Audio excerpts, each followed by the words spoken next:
याद रखो, ध्यान जहां जाता है जीवन वैसा ही बन जाता है। अगर ध्यान फूल पर है तो तुम्हारे भीतर खुशबू आएगी। अगर ध्यान कांटे पर है तो तुम्हारे भीतर चुभन पैदा होगी। अगर ध्यान रोशनी पर है तो भीतर उजाला होगा। अगर ध्यान अंधकार पर है तो भीतर अंधेरा भर जाएगा।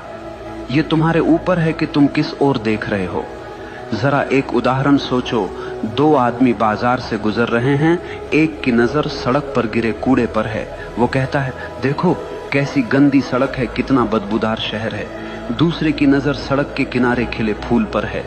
वो कहता है, वाह कितनी सुंदर खुशबू है, कितनी प्यारी धूप है। दोनों एक ही जगह से गुजरे, लेकिन दोनों की जिंदगी का अनुभव बिल्कुल अलग रहा। फर्क किसमें था? सिर्फ ध्यान में। जीवन में भी यही होता है। तुम्हारे चारों तरफ अच्छाई भी है, बुराई भी है, रोशनी भी है, अंधेरा भी है, प्यार भी है, नफरत भी है, लेकिन तुम्हारा ध्यान किस पर है यही तय करेगा कि तुम्हारी जिंदगी कैसी होगी। अगर तुम बार बार उन्हीं लोगों की बुराई पर ध्यान लगाओगे जिन्होंने तुम्हें चोट पहुंचाई है, तो तुम धीरे धीरे उनके जैसे बन जाओगे। लेकिन अगर तुम अपना ध्यान अपने सपनों पर लगाओगे, अपनी आत्मा की भलाई पर लगाओगे, तो धीरे धीरे तुम्हारे भीतर से शक्ति फूटने लगेगी।